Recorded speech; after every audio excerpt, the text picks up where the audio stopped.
भौरा हंसी।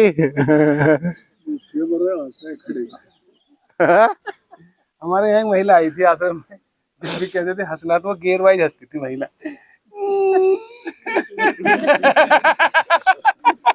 First gear, second gear, third gear. तो करो। हाँ, पहले थोड़ा सा दो दिमाग में सुना, लेकिन उसको तो आप ढंग से सुना सकते हैं। रसगुल्ले वाला आप कहीं ढंग से सुनाना नहीं, अलग से है वो। आइए। सुना। एक महिला का पति खो गया, महिला बड़ी दुखी। जोर से बोलो थोड़ा। एक महिला का पति खो जाता है, महिला थोड़ी परेशान हुई। महिला ने कहा क्या करूं, दूसरी सहेली से पूछा, उसने कहा गुमशुदगी की रिपोर्ट लिखवा के आ बहन, पुलिस स्टेशन जा। महिलाओं में एक आदत होती है, अकेली नहीं चलती, 8-10 का ग्रुप बना के चलेंगी। मोहल्ले की जितनी भी औरतें थी सबको एकत्रित किया और पुलिस स्टेशन पहुंच गई गुमशुदगी की रिपोर्ट लिखवाने के लिए। इंस्पेक्टर साहब आए, चेयर पर बैठे। इंस्पेक्टर साहब ने पूछा, हाँ तो बहन जी बताइए। कि इंस्पेक्टर साहब, मेरा पति खो गया है, मैं गुमशुदगी की रिपोर्ट लिखवाने आई हूँ। तो ठीक है बहन जी बैठिए, बताइए आपके पति की हाइट। अब उसने तो हाइट पूछी थी, उसने सब कुछ बताना शुरू किया। इंस्पेक्टर साहब, मेरे पति 6 फुट लंबे, सूट बूट में, हाथ में सोने की घड़ी, गले में सोने की चैन। जब ये सब कुछ बता रही थी तो वह पड़ोस की औरतें उसकी तरफ बड़े आश्चर्य से देख रही थी। पता ना किसका बता रही है, कैसे बता रही है, क्या बता रही है। हाथ उंगलियों में सोने की अंगूठी। फिर आश्चर्य से देखा महिलाओं ने, और लास्ट में बोली वो औरत, और इंस्पेक्टर साहब घर से तो होंडा सिटी में निकले थे। भाई इतनी बोलते ही, इतना कहते ही रहा नहीं गया एक औरत पे, पड़ोस की पे जोर की कोनी मार के पूछा, अरे किसका बता रही है, किसका बता रही है। वो औरत बोली, चुप कर, गया जैसा गया, आ तो अच्छा जान दे।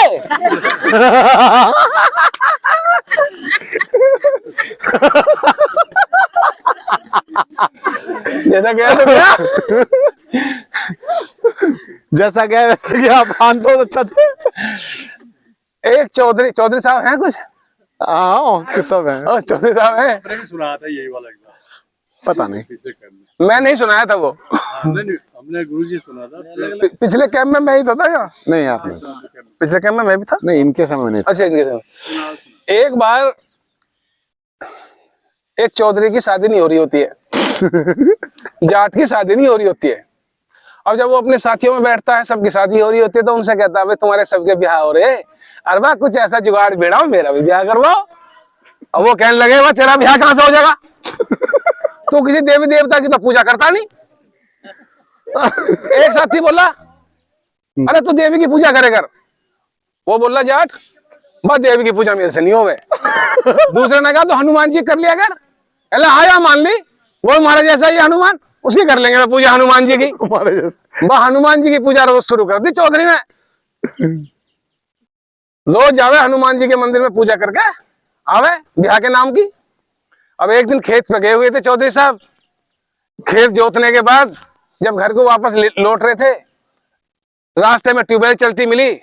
सोचने लगे, भाई तू घर जावेगा, वहां नहावेगा, नहा के फिर तुझे यहीं आना, मंदिर रास्ते में था, वहीं पूजा करता चल। नहाने के लिए ट्यूबवेल है, बस चौधरी साहब ट्यूबवेल में तो नहा लिए जी। चौधरी साहब ट्यूबवेल में तो नहा लिए। ट्यूबवेल में नहा के, और ट्यूबवेल में जब चौधरी साहब, ये मुझे सुना रहा, ये मुझे सुना रहा, क्योंकि मेरी टीम से मेरे साथ मैच था ना इसका आज। अच्छा रुक के मचा रहा, इधर को देख रहा होगा, देखो। चलो अब मैं इसे फिर मैं इसे अब फिर मैं वही चक्कर। तो चौधरी साहब ट्यूबवेल में नहा लिए जी। अब ट्यूबवेल में नहाने के बाद मंदिर में पहुंच गए पूजा करने। वो मंदिर में जब पहुंच गए, दिक्कत एक आई, जो 2 बैल ले रखे थे चौधरी साहब ने हाथ में, उन बैलों को कहां बंद है। सारे में देख लिया मंदिर में कहीं बैल बांधे ना, जुगाड़ी नजर नहीं आया। बस चौधरी साहब की नजर जैसे ही हनुमान जी की प्रतिमा पे पड़ी, हनुमान जी की प्रतिमा जहां भी देखोगे आप बिल्कुल तन के खड़े रहते हैं, सख्त बिल्कुल। वो आइडिया आ गया चौधरी को, उसने एक बैल एक पांव से, दूसरा बैल दूसरे पांव से हनुमान जी के बांध दिया। बांध के पूजा शुरू, जय हनुमान ज्ञान गुण सागर जय कपीस तिहुँ लोक उजागर। जब तक ये चलता रहा तब तक तो ठीक। अब जैसे ही ताली बजाई घंटी, बैल बिदक गए। और बैल भी देख के हनुमान जी को लेकर भाग लिए। अब जब हनुमान जी को लेकर भाग लिए, आ गया बैल, उसके पीछे हनुमान जी और हनुमान जी के पीछे जाट, भागम भाग हो रही, दौड़म दौड़ हो रही, भागे जा रहे। रास्ते में देवी का मंदिर पड़ा, रास्ते में देवी का मंदिर पड़ा। देवी ने देखा हनुमान जी के साथ क्या हो रहा, हनुमान जी कैसे खिचड़े फिर रहे। वो बाहर निकल गई मंदिर से, बोली हनुमान जी कैसे हुई, कैसे खिचड़े फिर रहे हो, क्या हुआ, कैसे कैसे क्या बात हुई। हनुमान जी को बड़ा गुस्सा आया। हनुमान जी ने कहा जहां से आई है निकल के चुप चली जा, अब तक बनिए बामनों के ब्याह करवाए होंगे, जिस दिन किसी जाट का ब्याह करवाने चलेगी तू भी ऐसे खिचड़े फिरेगी।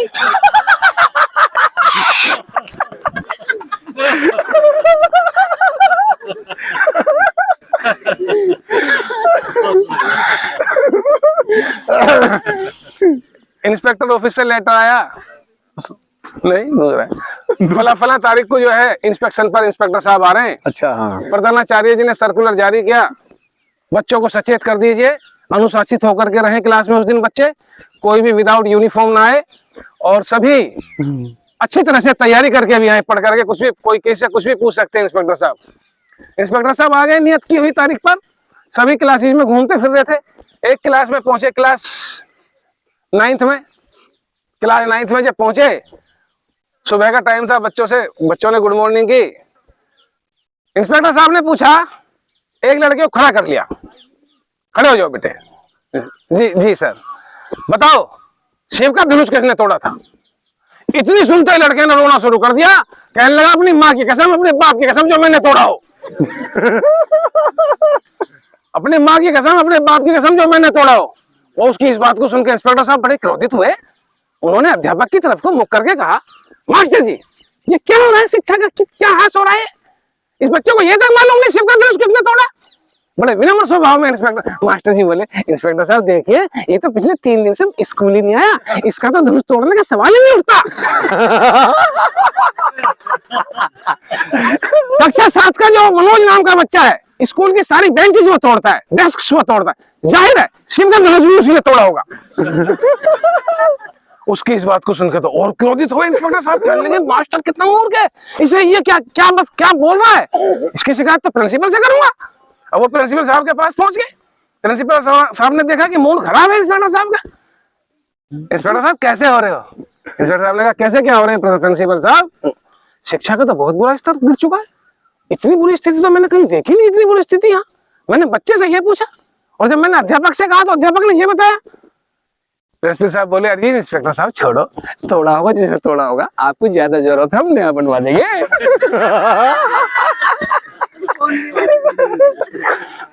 आपको ज्यादा जरूरत हो हम नया बनवा देंगे। वो उसकी इस बात को सुनकर तो और क्रोधित हो गए, कहने लगे तो उसका भी ऊपर लग गया। तो हवा का हवा चला गया, स्कूल का तो हवा का हवा ही खराब हो गया। इसकी शिकायत तो शिक्षा मंत्री से करूंगा। बस शिक्षा मंत्री के पास पहुंच गए, जाके सारा वृतांत सुनाया स्कूल का। शिक्षा मंत्री कहने लगे तू मूर्ख है। इंस्पेक्टर से मेरे से पूछ के गया था, तू कहाँ गया था। स्कूल में गया, बच्चे को रुलाया, मास्टर का दिमाग खराब कर आया, प्रिंसिपल को टेंशन दिया है, मेरे पास आया है। तो सुन, शिव का धनुष तो तोड़ा हो किसी ने भी, मेरा ये आदेश है, शिव का धनुष तो तोड़ा हो किसी ने भी, पैसे जो कटेंगे प्रिंसिपल की तनख्वाह में से कटेंगे।